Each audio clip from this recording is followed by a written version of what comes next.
174면 야고보서 4장 1절부터 10절까지 말씀을 한 절씩 교도하시겠습니다.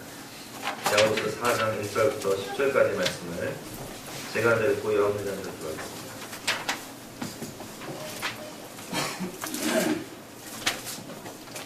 너희 중에 싸움이 어디로부터 다툼이 어디로부터 나느냐? 너희 지체 중에서 싸움은 정욕으로부터 나는 것이 아니냐?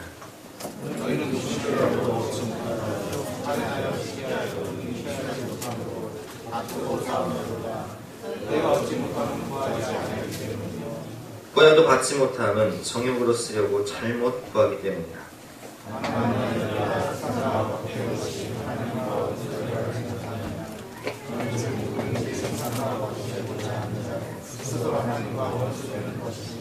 너희는 하나님이 우리 속에 거하게 하시는 성령이 시기하기까지 사모한다 하신 말씀을 헛된 줄로 생각하느냐?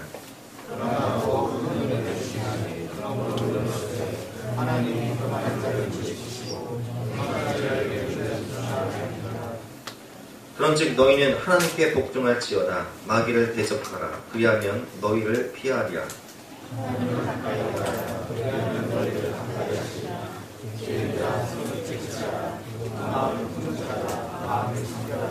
슬퍼하며 애통하며 울지어다. 너희 웃음을 애통으로, 너희 즐거움을 근심으로 바꿀지어다.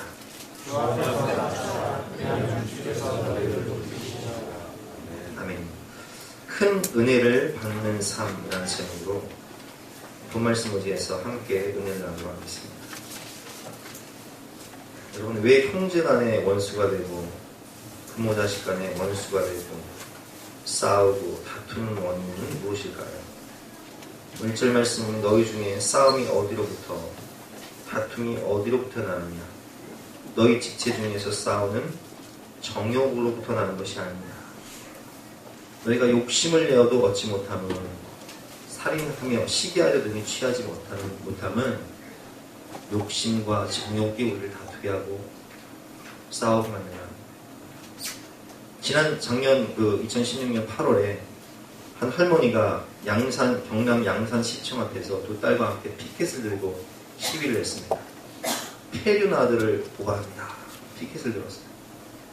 내가 이 아들의 우리 손주를 내가 키웠는데 이 아들이 복권에 당첨돼서 40억을 탔는데 세상에 나한테 집 한 칸 안 사주고 이럴 수가 있느냐? 이런 폐륜 아들이 어디 있느냐? 두 딸과 피켓 시위를 하다가 분이 안 풀렸는지 집에 쳐들어갔더니 이 아들이 이 어머니를 주거침입죄로 고발을 했어요. 부모 자식이 원수가 되어버렸어요. 욕심을 버리지 못하니 다툼과 혼란이 가득한 거죠. 여러분, 왜 다툰지 아세요? 교회가 하나님이 왕이시면요 싸울 일이 없어요. 근데 목사가 왕노릇 하려고 하고 장로가 왕노릇 하려고 하고 누군가 왕노릇 하려고 하면 그때는 다툼이 가득합니다. 가정이 하나님이 통치하시는 하나님의 나라면 다툴 일이 없어요. 근데 남편이 왕노릇하고 아내가 왕노릇하고 죄가 왕노릇하니까 분쟁과 다툼이 가득합니다. 근데 문제는 뭐냐? 세상 사람들만 이렇게 싸우는 것이 아니라는 거예요. 지난 뉴스를 보니까 사우디아라비아는 지금 왕권 다툼 때문에 서로 왕세들 간에 막 죽이고 숙청하고 난리가 났습니다. 인간이 왕이 되니까, 내가 왕이 되니까 이런 일이 벌어지는 건데, 여러분, 성도도 마찬가지예요. 교회를 다니는데 다툼과 싸움이 가득하다. 그것은 아직도 우리 가정이 하나님의 왕이 아니라는 거예요. 내 인생에 하나님의 통치가 이루어지지 않고 있다는 증거가 나타나고 있는 거예요. 그래서 오늘 4절과 5절 말씀에 오면 하나님께서 이런 말씀을 하십니다. 가늠한 여인들아. 여기서 가늠한 여인은 누구냐? 바로 교회는 출석하는데 하나님을 믿는다고 하는데 하나님도 섬기고 세상도 섬기고 하나님도 섬기고 물질도 섬기고 하나님의 말씀도 순종하는 것 같은데 자기 욕심을 따라 사는 사람들, 영적 가늠한 사람들, 두 마음을 품는 자들을 지칭하는 말입니다. 4절 5절 말씀 같이 읽어보겠습니다. 시작. 가늠한 여인들아, 세상과 벗되는 것이 하나님과 원수됨을 알지 못하느냐? 그런즉 누구든지 세상과 벗이 되고자 하는 자는 스스로 하나님과 원수가 되는 것이니라. 너희는 하나님이 우리 속에 거하게 하신 성령이 시기하기까지 사모한다 하신 말씀을 헛된 줄로 생각하느냐? 아멘. 여러분, 내 안에 하나님도 계시고 우상도 있고 빛도 있고 어둠도 있고 천국도 있고 지옥도 있으니 영적 전쟁이 가득하니 마음이 혼란할 수밖에 없고, 가정에 빛도 있고 어둠도 있고 죄가 판치고 우상이 가득하니 그 가정이 다툼과 싸움이 가득할 수밖에 없는 거예요. 성도임에도 불구하고 하나님을 왕으로 모시지 않는 삶은 다툼과 싸움이 가득할 수밖에 없는 것입니다. 그러나 하나님이 큰 은혜를 주시는 가정은, 하나님이 통치하시는 가정은 싸울 일이 없는 거예요. 예를 들어볼까요, 여러분? 야곱을 보세요. 야곱이 뱃속에 있을 때 이삭이 기도를 해서 하나님이 자녀를 주셨어요. 쌍둥이에 에서와 야곱이. 근데 이 뱃속에서 서로 싸우는 거예요. 그래서 이삭이 기도해 봤어요. 하나님께서 뭐라고 말씀하세요? 두 국민이 내 태중에 있고 이제 이 아이들이 한 나라를 다 이룰 그런 나라의 시조가 될 텐데 큰 자가 어린 자를 섬기리라 라는 말씀처럼 누가 장자가 된다는 거예요? 야곱이 장자가 된다. 동생 야곱이 장자가 된다는 거예요. 그런데 하나님께서 분명히 말씀하셨음에도 불구하고 이삭은 사냥을 잘하는 에서 장남을 사랑하고, 부인 리브가는 자기를 살림을 많이 도와주는 여성적인 야곱이를 더 사랑해. 편애를 해. 그래서 하나님의 말씀을 따라 살지 않고 이 가정에 자기 감정의 왕이 되고 자기 마음의 왕이 되니 서로 이삭은 에서에게 장자를 주려고 하고 또 리브가는 야곱에게 장자를 주려고 하니까 여기 인간적인 계산이 들어가요. 그래서 야곱이 장자권을 갖기 위해서 하나님의 뜻, 하나님의 말씀, 하나님의 때를 기다리지 않고 자신이 그 장자권을 인간적인 계략으로, 욕심으로 취하기 위해서 형 에서가 사냥하고 배고파 탈진해 있을 때 팥죽 한 그릇에 장자권을 팔기도 하고, 눈이 보이지 않는 이 눈이 침침한 아버지를 속이고 내가 형 에서라고 위장하고 들어가서 축복 기도를 받아 이 사실을 알게 된 형 에서가 분노가 풀리지 않아서 동생 야곱이를 죽이기로 결심합니다. 이 사실을 알게 된 어머니 리브가가 한 명은 살인자가 되고 한 명은 도망자가 될, 지금 죽게 생겼으니까 이 둘째 아들 야곱이를 살리기 위해서 저 외삼촌 집 라반, 그 바다나람으로 라반의 집으로 보낸단 말이에요. 20년 동안 죽을 고생을 하고 어머니의 임종도 보지 못하고 형과 원수가 되어버려요. 그래서 오늘 2절과 3절 말씀에 뭐라고 말씀하십니까? 2절과 3절 말씀 같이 한번 읽어보겠습니다. 시작! 너희는 욕심을 내어도 얻지 못하여 살인하며 시기하여도 능히 취하지 못함으로 다투고 싸우는도다. 너희가 얻지 못하면 구하지 아니하기 때문이요 구하여도 받지 못하면 정욕으로 쓰려고 잘못 구하기 때문이라. 아멘. 여러분, 정욕으로 쓰려고 잘못 구하니까 내가 왕이 되어서, 내 죄가 왕이 되어서, 내 욕심이 왕이 되어서 이렇게 잘못 구하니까 인생이 힘들어져. 그래서 야곱이 뭐라고 얘기하냐? 내가 험악한 세월을 살았다고 말년에 고백해. 나중에 자식들까지도 자기를 속이고요. 외삼촌 라반이 20년 동안 이용을 해버려요. 하나님의 약속을 기다렸다면, 은혜로 갔으면 장자권 하나님 주셨을 텐데 그 약속을 믿지 못하고 인간적인 욕심과 인간적인 계략이 들어가니까 인생이 어려워져. 다툼과 혼란과 시기와 갈등이 가득한 거예요. 인생은 은혜로 가야 돼요. 오늘 하나님께서 말씀하십니다. 하나님을 가까이 하는 자에게 큰 은혜를 주시겠다고. 아브라함이 하나님께서 주신 약속의 말씀을 따라 말씀에 순종하여 은혜로 갈 때 사라의 몸에서 날 씨, 이삭이 복의 근원이 될 것이고 하늘의 별과 같은 땅의 바다의 모래과 같은 자손을 주리라. 그 약속을 믿고 기다리면 하나님께서 그 약속을 성취해 주세요? 안 성취해 주세요? 성취해 주시죠. 목동이었던 다윗, 왕이 될 수 없는 신분이에요. 하나님께서 기름을 부으시고 네가 왕이 될 거다 약속하시면 그 약속의 말씀이 성취가 됩니까? 안 됩니까? 마침내 성취가 되잖아요. 하나님이 약속하신 말씀을 믿고 믿음으로 기도하고 기다리면 하나님이 은혜로 그걸 주시는데, 그것을 믿지 못하고 내 욕심이 왕이 되어서, 내 감정이 왕이 되어서, 내 사심이 들어가서 욕심을 부리니 형제간에 싸우고 부모 자식이 원수가 되고 교회가 다투고 나라가 혼란한 거예요. 이게 다툼과 갈등의 원인이에요. 그렇다면 우리가 어떻게 하나님의 큰 은혜를 받고 기쁨으로 절로되는 인생을 살 수 있을까? 이 복된 삶을 살기 위한 비결이 오늘 본문 말씀에 있습니다. 그래서 오늘 우리가 본 말씀을 통해서 큰 은혜를 받는 삶이 어떤 삶인지 세 가지를 배워보도록 하겠습니다. 첫 번째로 하나님을 가까이 하며 겸손히 살아가는 삶입니다. 6절, 8절 말씀인데요. 6절 같이 읽어보겠습니다. 시작! 그러나 더욱 큰 은혜를 주시나니 그러므로 일렀을 때 하나님이 교만한 자를 물리치시고 겸손한 자에게 은혜를 주신다 하니까 하나님께서 큰 은혜를 주시는데 어떤 삶에게 주신다고요? 겸손한 자에게. 교만한 자는 물리치시고 겸손한 자에게 큰 은혜를 주신다. 8절 말씀 읽어보겠습니다. 시작! 하나님을 가까이 하라. 그리하면 너희를 가까이 하시라. 죄인들아 손을 깨끗이 하라. 두 마음을 품은 자들아 마음을 성결하게 하라. 아멘. 하나님을 가까이 하면 하나님이 그를 가까이 할 것이고 하나님 빛 대신 하나님 앞에 나와 죄를 버리고 하나님을 왕으로 모시고 하는 말씀에 순종하며 살아가면 성결하게 살아가면 하나님께서 큰 은혜를 부어주신다는 거예요. 지난주 성경 공부를 하면서 한 집사님이 그런 가정을 하시더라고요. 교회를 다니기 전에는 삶이 눈앞이 캄캄할 정도로 집에서 딱 나와서 하늘을 보면 눈물밖에 안 나요. 왜? 사는 게 너무 힘들어서. 왜? 죄가 그 가정을 지배하니까. 어둠 가운데 있으니까. 그런데 성경 공부를 하면서 교회를 오는데 하늘이 아름다우고요.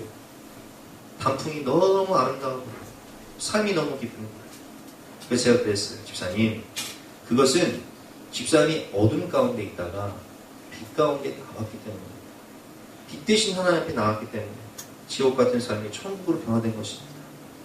자, 여러분 하나님은 빛이십니다. 아멘. 우리가 아까 제가 에베소서 5장 말씀 예배 시간에 읽었지만 너희가 전에는 어둠이었더니 이제는 주 안에서 빛이라. 빛의 자녀처럼 행하라 라고 말씀하셨잖아요. 자, 그러면 요한복음 8장에 주님께서 뭐라고 말씀하셨는지 한번 같이 읽어보겠습니다. 시작! 예수께서 또 말씀하시되 나는 세상의 빛이니 나를 따르는 자는 어둠에 다니지 아니하고 생명의 빛을 얻으리라. 아멘. 주님은 빛이세요. 그 빛이 오면 어둠이 물러가죠. 그 어둠 가운데 있을 때는 내가 아무리 더러워도 이게 더러운지를 몰라. 죄가 죄인지를 몰라요. 세상의 죄 가운데 멸망길을 가면서도 그게 죄인지를 모르고 어둠인지를 몰라. 왜 싸우는지를 몰라요. 왜 다투는지 몰라. 왜 인생이 이렇게 왜 고독한지를 몰라. 그러다가 어둠에서 벗어나 호롱불 딱 빛에 오면요 조금 보여 이게. 그러다가 이제 형광등 아래 딱 오면은 많이 보여요. 아, 이게 내가 이렇게 더러웠네. 목욕을 해야겠네. 씻어야겠네. 근데 태양빛 아래 보면요 그 전에 보이지 않던 뭐가 보여요? 여러분 아침에 입을 탁 털어서 이렇게 해보세요. 햇빛 아래서 뭐가 보여요? 아이고 세상에 내 이 먼지 구덩이에서 사네. 옛날에 몰랐어. 어둠 가운데 있을 때는 몰랐어요. 밤에 여러분 불 끄고 입을 털어보세요. 보이나? 그거 다 마시면서도 모른다니까요. 근데 이것보다 더 찬란한 빛이 있는데 그게 뭔지 아세요 여러분? 성령의 빛이에요. 진리의 말씀 가운데 나를 조명해보면 내가 얼마나 악하고 더럽게 살아왔는지 내가 얼마나 쇳덩어리였는지를 깨달아가게 돼요. 그리고 그보다 더 찬란한 빛이 뭔지 아세요 여러분? 하나님 영광의 빛이. 지성소원에 들어가 하나님 영광의 빛을 보는 거예요. 그래서 바울이 신앙생활 할 때 초창기에는 뭐라고 얘기했냐면은 나는 지극히 작은 자입니다. 이렇게 얘기했어요. 왜냐면 호롱불 안에 있으니까 내 죄를 조금 본 거죠. 그러다 신앙생활 한 20년 정도 하니까 뭐라고 고백했냐? 내가 죄인입니다. 자기 죄를 보기 시작해요. 근데 말년에 그가 순교하기 직전에 뭐라고 고백하냐면 내가 죄인 중에 교수입니다. 빛 가운데 나아간다는 것은요 내가 얼마나 전적 타락한 존재인지 내가 얼마나 더러운 삶을 살았고 내가 얼마나 이 회개할 것이 많은 사람인지를 깨닫는 거예요. 하나님을 가까이 하라. 오늘 8절 말씀 다시 한번 읽어보겠습니다. 시작. 하나님을 가까이 하라. 그리하면 너희를 가까이 하시리라. 죄인들아 손을 깨끗이 하라. 두 마음을 품은 자들아 마음을 성결하게 하라. 빛 가운데 나아가 내 죄를 보고 내가 영적 가름 가운데 두 마음을 품고 살았음을 깨닫고 이 손을 씻고 성결하게 하라는 거예요. 거룩하게 살라는 거예요. 그래야 어둠이 사라진다는 거예요.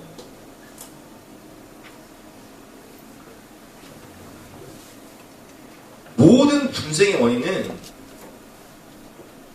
내가 주인 되어 살아갈 때, 교만함 가운데 하나님을 왕으로 인정하지 않고 내 감정, 내 생각, 내 욕심 따라 살아가면요, 죄가 왕노로 사기 때문에, 마귀의 종로로 사기 때문에 분쟁과 다툼이 가득할 수밖에 없는 거예요. 자, 여러분, 사탄이요, 얼마나 교만한 존재인지 아세요?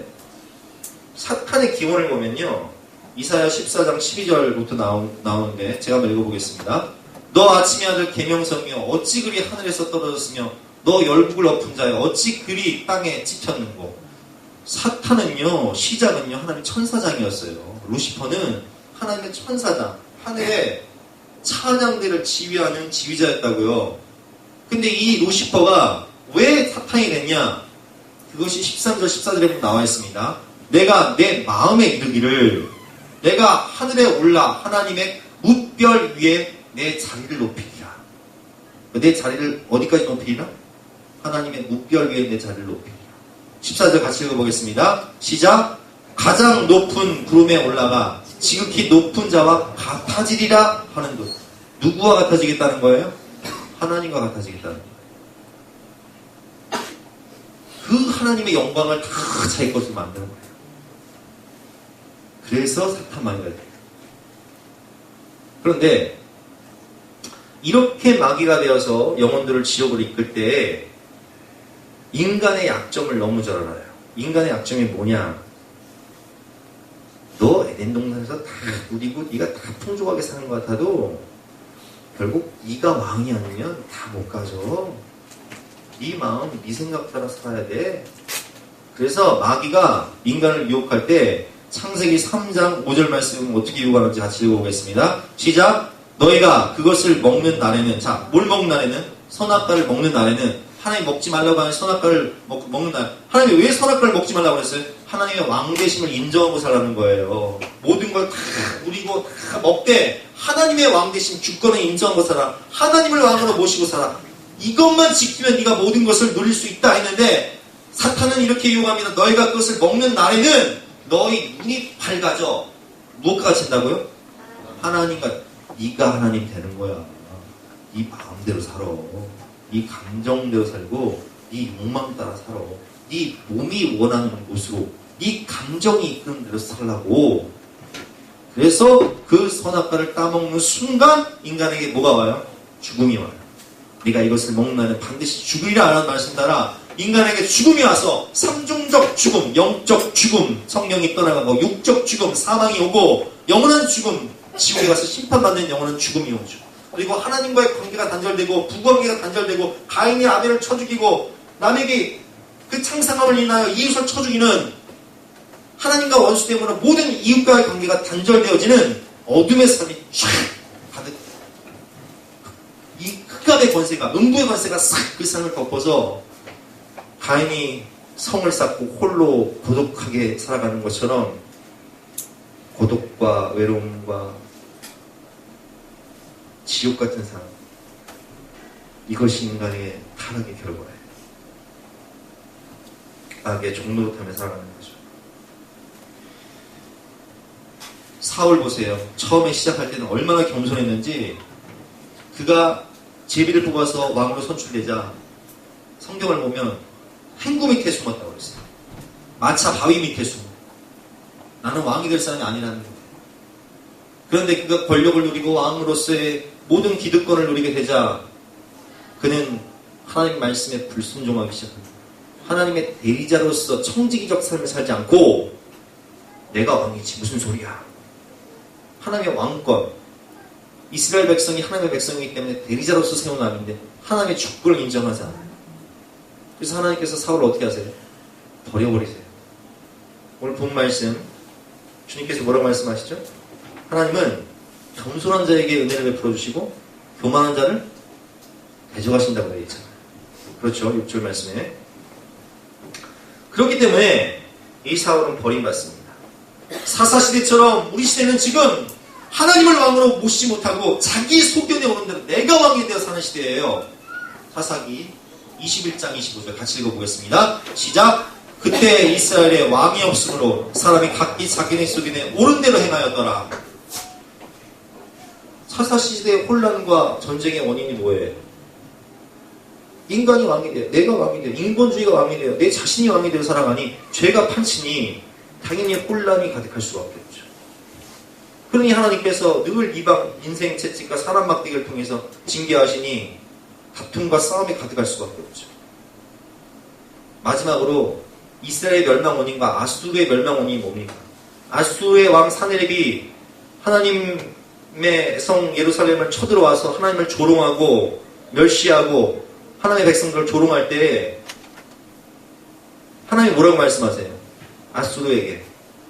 아수르란 나라는 제가 세계사를 통해서 말씀드렸지만 500년 동안 아시아를 제패한 나라였고 그 성이 얼마나 컸는지 높이가 60m, 둘레가 14km, 넓이가 마차 세대가 지나갈 정도의 그런 성이 발굴됐다고 했잖아요. 1854년에. 근데 그 성이 그 존재 자체가 2500년 동안 땅속에 묻혀있었기 때문에 몰랐어요. 왜냐면 하나님께서 그렇게 예언하셨거든요. 아수르의 이 교만을 내가 보았다. 내가 너의 존재 자체를 없애버릴 것이다. 그래서 2500년 동안 그 아수르라는 유적이 없었어요. 그래서 사람들이 뭐라고 얘기했어요? 이 성경 신화 아니야? 무슨 아수르라는 나라가 있어? 이렇게 하다가 1854년에 영국 고고학자들이 정말 티그리스강 유적을 발굴해보니까 그 유적지가 발굴했는데 어마어마한 거예요. 그 대단한 나라가 멸망한 이유가 뭐예요? 하나님을 대적했기 때문에. 여러분, 하나님을 대적하는 교만한 나라, 교만한 인생은 하나님께서 뭐라고 말씀하세요? 교만한 자는 하나님 대적하신다는 거예요. 그래서 우리는 항상 이 내가 왕된 삶을 철저히 회개해야 돼요. 겸손한 자에게 하나님 은혜를 주신다. 하나님은 겸손한 자에게 큰 은혜를 베풀어 주십니다. 우리 6절 말씀 다시 한번 읽어보겠습니다. 시작. 그러나 더욱 큰 은혜를 주시나요? 그러므로 일렀으되 하나님이 교만한 자를 물리치시고 겸손한 자에게 은혜를 주신다 하였느니라. 아멘. 분당 우리 교회 이찬수 목사님이 수만 명 모이는 교회 담임 목사님이시잖아요. 근데 그분이 그런 간증을 하시더라고요. 책을 읽어보니까 얼마 전에 신학생들을 모아놓고 자기 교회의 교육전사들을 모아놓고 내가 그때 참 힘들었으니까 우리 교육전사들도 좀 위로를 해줘야겠다 싶어서 다 모이라고 해서 이제 맛있는 식사도 사드리고 또 위로금도 좀 전달을 해드려야겠다 싶어서 불렀더니 이 교육전사님들이 모여서 담임 목사님한테 교회 불만을 막 토로하는 거예요. 목사님 설교가 왜 이러냐, 우리 교회 왜 이러냐, 왜 성도들한테 위로의 말씀 안 전하고 죄를 책망하지 않느냐, 이런 얘기를 하는 거예요. 이 목사님 가만히 있다가 한 2시간 동안 대화를 하고 이래서 이랬다 설명을 하고 집에 왔는데 마음이 상하는 거예요. 왜? 교육전사들을 불쌍해서 어려우니까 내가 위로하고 도와주려고 불렀더니 이것들이 내가 한국교회 대표하는 목사인데 이 뿅아리 신학생들이 감히 나한테 이런 마음이 들잖아요. 그런데 새벽에 기도를 하는데 하나님께서 나단 선지자를 생각하게 하십니다. 다윗이 나단 선지자가 책망할 때 어떻게 해요? 납작 엎드리죠? 내 인생에 나단은 있는가? 나단 선지자가 책망할 때 나는 어떻게 해야 되는가? 이게 깨달아지는 거예요. 나단 선지자가 다윗을 책망할 때 다윗이 왕이었음에도 불구하고 납작 엎드려 회개하고 자기 잘못을 인정하고 반성하고 하나님께 애통하며 기도할 때 하나님께서 큰 은혜를 주시잖아요. 그래, 내가 겸손하게 교육전사님들 말을 한번 들어봐야겠다 싶어서 다음날 다시 불렀대요. 하고 싶은 얘기 다 해봐라. 그래서 적었다는 거예요. 그리고 그대로 했다는 거예요. 여러분 인생에 나단 선지자가 있습니까? 그렇다면 그 나단 선지자의 말을 듣고 사십니까? 저는 그 책을 읽으면서 나는 어떤가 한번 생각해 봤어요. 저는 개척 초기에 집사님들이 무슨 말을 하든 새신자가 무슨 말을 하든 다 들었어요. 근데 세월이 지나고 어느 정도 지나니까 내 마음이 교만해지는 거예요. 지금도 물론 여러분들이 의견 제시하면 생각해보고 들으려고 하지만 내 마음 가운데서는 내 고집대로 내 생각대로 하려고 하는 교만함이 있는 거예요.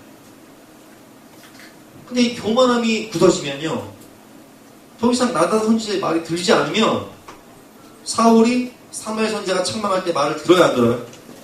안 들어서 멸망하잖아요. 그러면 이제 분쟁과 다툼이 생기고 어려움이 오는 거예요. 하나님은 겸손한 자에게 은혜를 베풀어 주신다는 거예요. 다윗이 나단 선지자의 책망 앞에 납작 엎드려 회개하고 은혜를 구할 때 하나님께서 큰 은혜를 주시고, 야곱이 잘못 살아온 자신의 인생을 약복한 바에서 회개하고 기도할 때 하나님께서 그 이름을 바꿔주시면서 너는 이제 이스라엘이라 하라. 그가 한도뼈가 위골되어서 이제는 달릴 수 없는, 걸을 수 없는 인생이 되었지만 하나님 은혜로 사는 인생이 되었어요. 유다가 잘한 게 뭐가 있습니까? 며느리 다말과 동침해서 다말이 임신했다는 소식을 듣고 돌로 쳐 죽여라 할 때 다말이 자신이 가지고 있던 도장과 끈을 보이면서 이 주인이 나를 이렇게 임신시켰습니다. 보니까 자기 거예요. 아무도 몰라요. 사람들은 돌로 쳐 죽여라 하면 되지만 유다는 그렇게 하지 않아요. 네 말이 나보다 옳다. 네가 나보다 옳다. 자기 죄를 인정해. 회개해. 겸손히 납작 엎드려요. 그래서 하나님께서 유다를 네가 장자해라. 유다가 인생 살면서 잘한 게 뭐가 있어요? 겸손하게 하는 은혜 구한 것밖에 없어요, 여러분. 모세도 마찬가지죠. 이집트 왕자로 교만하게 살 때 하나님께서 대접하지만 그를 내쳐버리시지만 그가 80세가 된 노인이 되어서 아무것도 할 수 없을 때 하나님 앞에 내가 누구한테 바르게 가겠습니까? 라고 고백할 때 하나님께서 말씀하시죠. 은혜를 베푸시면서 내가 너와 함께 하리라. 내가 애굽 사람 되고 너를 신처럼 만들어 주겠다. 이렇게 말씀해 주세요. 따라해 보실까요? 하나님은 겸손한 자에게 큰 은혜를 베풀어 주십니다. 아멘. 저는 항상 하나님의 이 말씀 앞에서, 은혜 앞에서 나 자신을 보고 겸손하게 살아야 됩니다. 두 번째로, 우리 예수님도 얼마나 겸손하셨냐. 하나님의 본체이신 예수님께서 하나님과 동등됨을 취할 것을 염지 아니하시고 오히려 자기를 비하 종의 형체를 가지사 어디까지 순종하셨어요? 죽기까지 순종. 그러니까 주님께서 그를 지극히 높여 모든 이름 위에 뛰어난 이름을 주사 하늘에 있는 자들과 땅에 있는 자들과 땅 안에 있는 모든 자들, 모든 무릎을 예수의 이름 앞에 꿇게 하시고 모든 입으로 예수 그리스도를 주라시나요 하나님 아버지께 영광을 돌리게 하셨습니다. 하나님은 겸손한 자를 높이시는 거예요. 지극히 높이시는 거예요. 10절 말씀 한번 읽어보겠습니다. 시작. 아멘. 주 앞에서 낮추라. 그러면 주께서 너희를 높이시니 얼마큼 높이냐? 지극히 높이시는 거예요. 다윗처럼 마음을 높이시는 거예요. 두 번째로 마귀를 대적해야 됩니다. 그리고 하나님께 순복해야 됩니다. 7절 말씀 같이 읽어보겠습니다. 시작. 그런즉 너희는 하나님께 복종할지어다. 마귀를 대적하라. 그리하면 너희를 피하리라. 아멘. 여러분, 하나님께 복종을 해야 되는데, 순종을 해야 되는데, 하나님을 왕으로 모시고 살아야 되는데, 이것을 못하게 만드는 존재가 있어요. 그게 뭐예요? 마귀죠. 불순종의 아들들 가운데 역사하는 것. 마귀는 항상 우리에게 선악과를 따먹게 하고 네가 하나님이야. 네 마음대로 살아. 네 감정 따라 살라고 세상 풍조를 따라 살게 하잖아요. 에베소서 2장 2절 말씀. 그때 너희는 그 가운데 행하여 이 세상 풍조를 따르고 와이나 왜 안 돼? 네 감정이 이끄는 대로 네 몸이 원하는 대로 쏘리마 하면서 내 육체의 정욕이 이끄는 대로 내 욕망이 이끄는 대로 살라는 거예요. 이 세상 풍조를 따르고 공중 권세 잡은 자를 따랐으니 곧 지금의 불순종의 아들들 가운데 역사하는 영이다. 이 영은요 불순종의 영이에요. 하나님 말씀에 절대 순종하지 않아. 그래서 우리가 3절 말씀처럼 전에는 우리도 다 그 가운데서 우리의 육체의 욕심을 따라 지내며 내 감정이 이끄는 대로 사는 거예요. 내 자존심이 이끄는 대로 사는 거라고요. 내 혈기가 이끄는 대로, 내 오기가 이끄는 대로, 내 마음이 이끄는 대로, 내 이성과 합리가 나를 이끄는 대로. 육체와 마음이 원하는 것을 하여 다른 이들과 같이 본질상 진노의 자녀였다. 이게 우리 정체성이었어요. 그러니까 마귀가 원래 어떻게 유혹해? 네 마음대로 살아라. 남들 다 하는데 뭐 너만 잘났냐? 별거 있냐? 남들도 한 잔씩 하니까 너도 한 잔하고, 남들도 가는 곳이니까 너도 가고, 다 그런 거지. 뭐 누구는 집사 아니더냐? 우리 뭐 직장생활하면서 많이 듣던 소리 아니냐? 너만 집사냐? 쟤도 집사더라. 얘도 마시는데 너도 안 마시냐? 쟤도 뭐 할지도 안 할지도 않은데 너만 뭐 별로냐? 다 그런 거지. 뭐 사는 게 다 그런 거 아니냐? 이렇게 유혹하잖아요, 마귀가. 네 몸이 원하는 곳으로 가라. 네 감정을 따라 살아라. 이렇게 세상 풍조를 따라 살게 만드는 이 마귀를요, 우리가 대적해야 된다는 거예요. 근데 대적할 힘이 있나? 우리가 마귀를 이길 힘이 있어요, 없어요? 내 안에는 없어요. 왜냐면 마귀의 종노릇하고 있는 우리가 주인인 마귀를 어떻게 대적하겠어요? 그래서 일생 죽기가 무서워 마귀의 종노릇하고 사는 우리를 불쌍히 여기셔서 이 마귀의 종노릇하고 있는 우리를 결박과 사슬에서 구원하기 위해 오신 분이 있는데 그분이 누구세요? 예수 그리스도.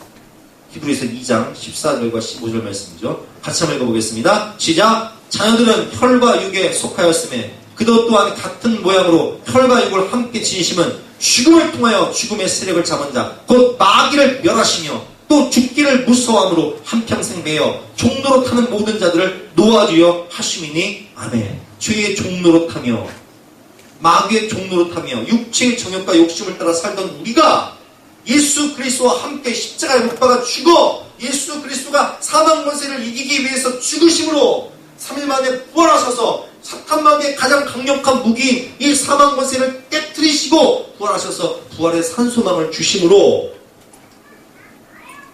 우리는 예수 그리스도와 함께 죽고 예수 그리스도와 함께 살아남으로 이제는 이 마귀를 이길 수 있는 성령의 능력을 받았다는 거예요.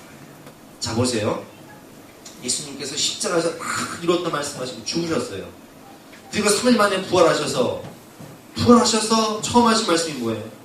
너희에게 평강이 있을지어다 성령을 받으라. 왜 성령을 받으라고요? 우리가 삼중적 죽음이 왔다고 그랬잖아요. 영적 죽음, 성령이 떠나가 버렸어요. 육적 죽음, 우리 몸이 죽어요. 영원한 죽음, 죽어 지옥 가서 심판받아요. 이 삼중적 죽음을 해결하기 위해서 예수님께서 첫 번째 성령을 받아라, 영적 생명을 주시고, 두 번째 부활을 통해서 산소망을 주시고, 내가 부활한 것처럼 너희가 부활의 열매가 될 것이다. 세 번째 천국 영생을 주세요. 영원한 생명을 주신다고. 그래서 영적 전쟁을 끝냈기 때문에 주님께서 처음 하신 말씀이 뭐예요? 너희에게 평강이 있을지어다. 전쟁이 끝나지 않으면 평강은 없는 거예요. 진정한 평강은 전쟁이 끝나야 오는 거예요. 여러분, 우리가 왜 불안합니까? 우리는 아직 휴전 상태에 있기 때문에 불안한 거예요. 북한에서 핵을 만든다고 하잖아요. 그러니까 불안한 거예요. 왜? 전쟁이 끝나지 않았으니까. 전쟁이 끝나야 평화가 오는 것처럼 영적 전쟁이 끝나야 참된 평화가 오는 거예요. 내 안에 죄가 떠나가고 이 사단 마귀의 권세가 떠나가고 어둠에서 빛으로, 사망에서 생명으로, 지옥에서 천국으로 와야 평강이 오는 거죠. 주님께서 말씀하십니다. 이것을 너희에게 이르면 너희로 내 안에서 평안을 누리게 하려 함이니라. 세상에서 너희가 혼란을 당하나 담대하라. 내가 세상을 이기었노라 하시니라. 아멘. 평안을 너희에게 끼치노니 성령을 받아라.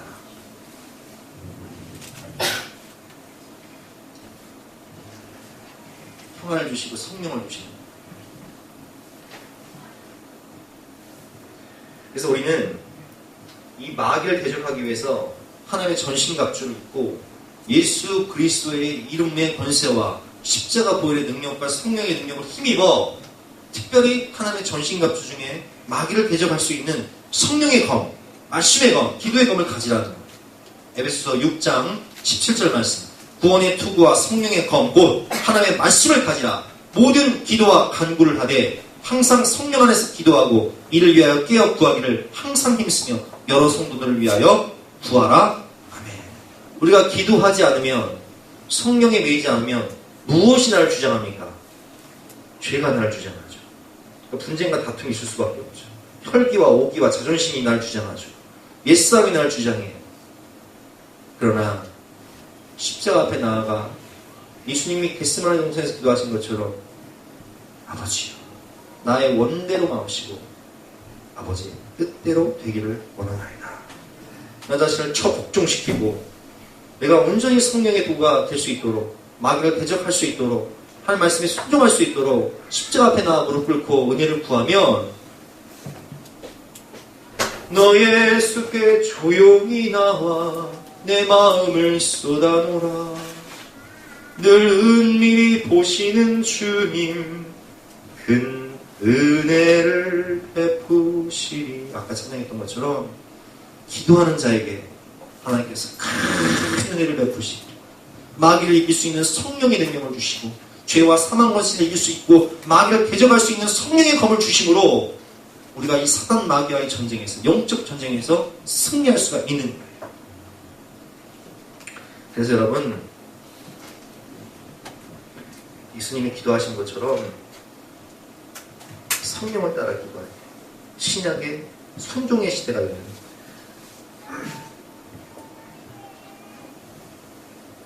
마지막으로 애통하며 회개해야 됩니다. 9절 말씀 같이 읽어보겠습니다. 시작. 슬퍼하며 애통하며 울지어다. 너희 웃음을 애통으로, 너희 즐거움을 근심으로 바꿀지어다. 왜 여기에 슬퍼하며 애통하며 울라고, 너희 웃음을 애통으로, 너희 즐거움을 근심으로 바꾸라고 나와 있을까요?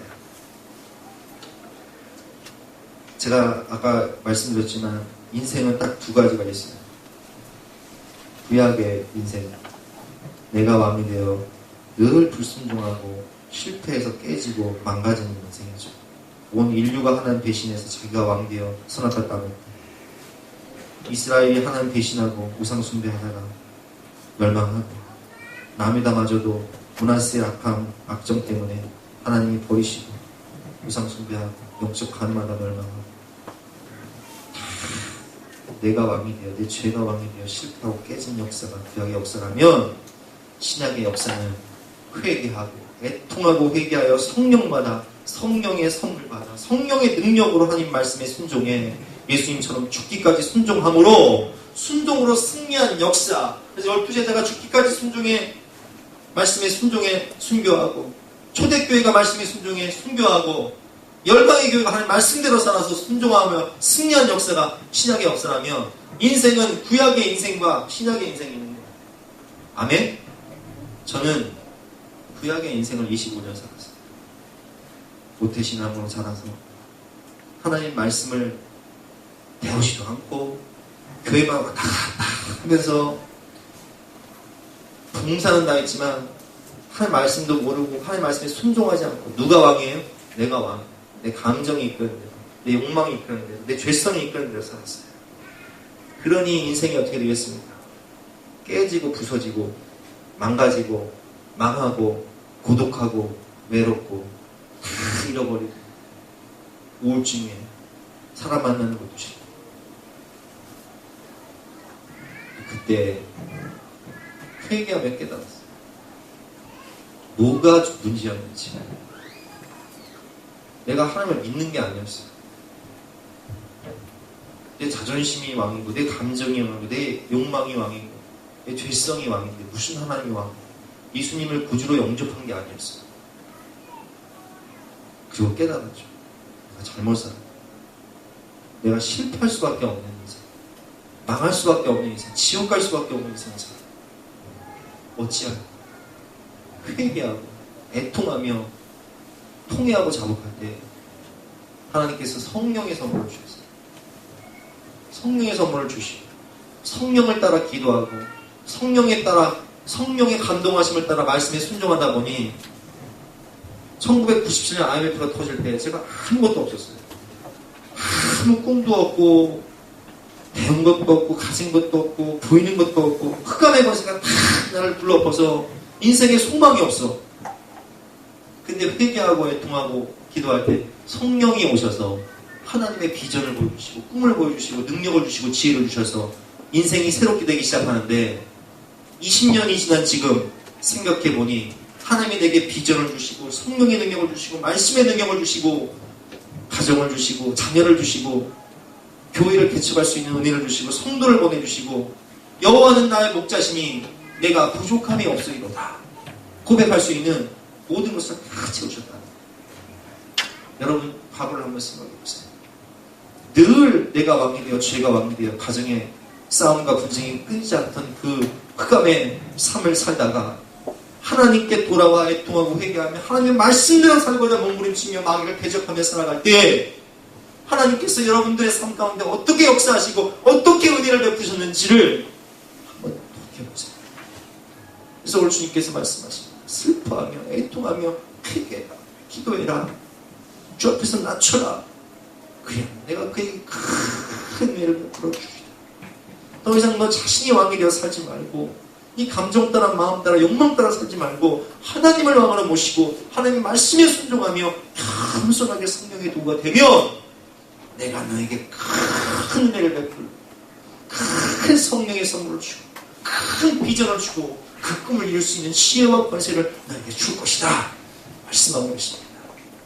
그러므로 빛 대신 하나님 앞에 나아가 어둠의 삶을 벗어버리고 빛의 자녀답게 하늘을 더 가까이 가며 하나님 말씀에 순종하며 의의 열매, 생명의 열매를 맺으시는 저와 여러분 되시기를 주님의 이름으로 축원합니다.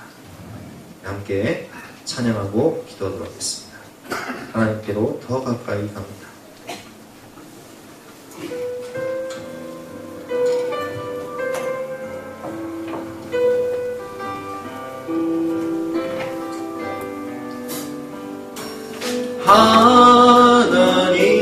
하나님께로 더 가까이 갑니다. 고통 가운데 계신 주님 변함없는 주님의 크신 사랑 영원히 주님만을 섬기 하나님께로 더 가까이 갑니다.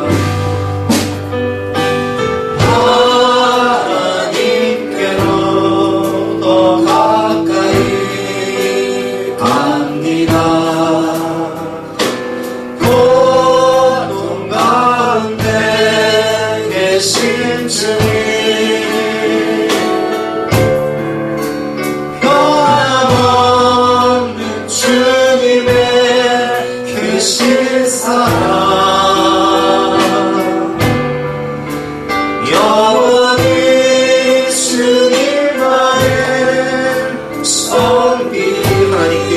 가까이 하기로 합니다.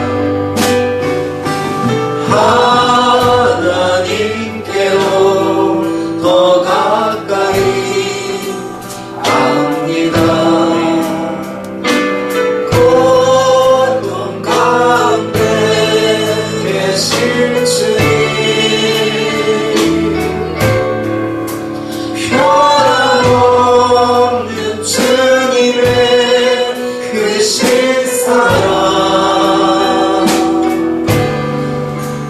영원히 주님만을 섬기 주신 말씀 생각에 간절하고 기도를 하시겠습니다.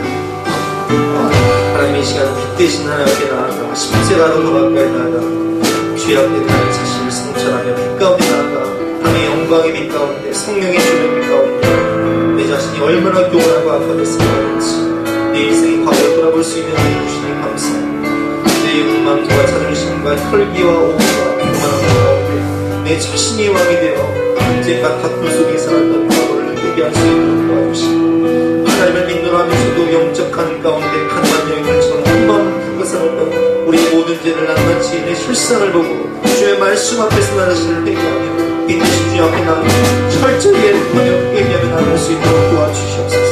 하나님께서 교만한 자를 대접하시고 겸손한 자에게 큰 은혜를 베푸신다고 하셨사오니 하나님 다윗이 나단 선지의 성령을 받고 철저히 회개하고 하나님의 은혜를 구할 때 하나님께서 은혜를 베풀어 주시는 것으로 아버지 우리에게 다시 한번 기회를 주시고 은혜를 베풀어 주시고 하나님의 음성에 순종할 수 있는 하나님의 사랑의 아버지 권면에 순종할 수 있는 겸손한 마음을 주셨습니다. 겸손한 자를 높이신 하나님의 은혜 가운데 승리할 수 있는 성령의 성령에서 한 말씀에 삼들 수 있도록 하나님 은혜를 베풀어 주시옵소서. 죄가 나를 주장하는 것이 아니라 마귀의 종로로 가는 것이 아니라 온전히 회개하고 성령의 충만함을 받아 성령의 도가 되어서 하나님의 말씀 따라 순종함으로 가정의 축복이 되고 사회의 축복이 되고 하나님의 신실을 평강과 기쁨의 나라가 우리의 모든 삶과 마음 가운데 임할 수 있도록 하나님의 은혜를 베풀어 주시옵소서.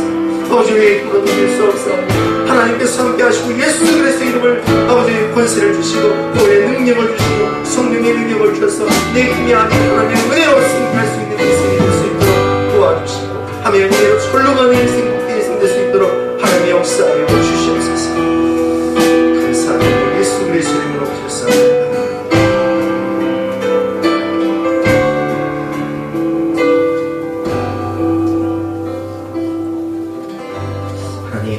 돌이켜보니 분쟁과 다툼의 원인은 다 나에게 있었음을 고백합니다. 나의 교만 때문에, 나의 영적 간음 때문에, 나의 불순종 때문에 하나님의 마음을 아프게 하고 하나님의 말씀을 거슬려 내 생각, 내 마음, 내 감정, 내 자존심에 따라서였던 우리의 죄를 이 시간에 애통하며 회개하오니 주여 우리를 불쌍히 여기셔서 큰 은혜를 베풀어 주시옵소서. 겸손한 자에게 은혜를 베풀어 준다고 말씀하셨습니다. 애통하며 회개하는 자에게 성령의 선물을 주시겠다고 약속하셨사오니 이제는 더 이상 내가 주인 되는 것이 아니라 예수 그리스도가 주인 되시고 하나님이 왕으로 오셔서 내 마음을 통치하고 다스려 주심으로 하나님 말씀의 순종에 이제는 독이 근원되고 순종의 열매로 신약의 인생을 살 수 있는 저와 우리 모든 성도들 될 수 있도록 하나님의 은혜를 베풀어 주시옵소서. 감사드리며 예수 그리스도 이름으로 기도드렸사옵나이다. 338장을 함께 사용하도록 하겠습니다.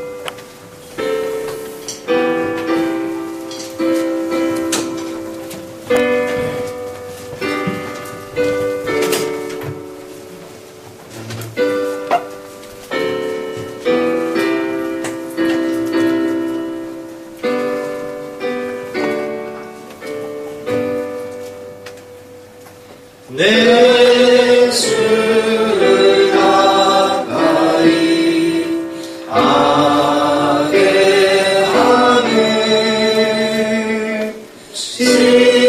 십자가 짐 같은 고생이라 내 인생 소원은 내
하나님 감사합니다. 오늘도 빛 대신 하나님 앞에 나와 얼마나 내가 악한지, 얼마나 내가 죄인인지, 얼마나 내가 회개할 것이 많은지를 깨달아 알게 해주시고 십자가 보혈로 우리의 모든 죄를 정결케 해주시고 성령의 선물을 주심으로 우리를 새롭게 해주시니 진심으로 감사드립니다. 이제 우리의 몸을, 우리의 삶을 거룩한 산지물로 드리오며 하나님의 영광의 빛 가운데 거룩한 빛의 자녀답게 살아 나도 살고 가정도 살리고 이웃도 살리고 많은 인류를 살릴 수 있는 복의 근원 될 수 있도록 저절로 되는 큰 은혜를 받는 은혜의 삶이 될 수 있도록 축복하여 주시옵소서. 너는 먼저 그의 나라와 그의 의를 구하라. 그러면 이 모든 것을 더하시리라 라는 약속의 말씀이 성취되어질 수 있도록 은혜를 베풀어 주시옵소서. 감사드리며 거룩하신 예수 그리스도 이름으로 기도드렸사옵나이다.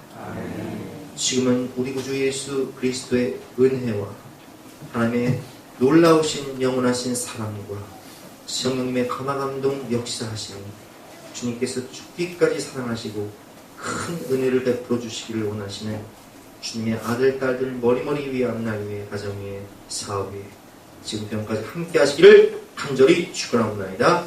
아멘.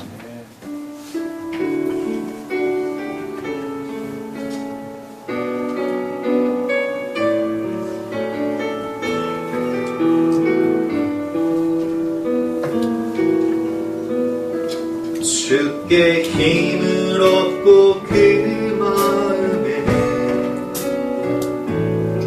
시온의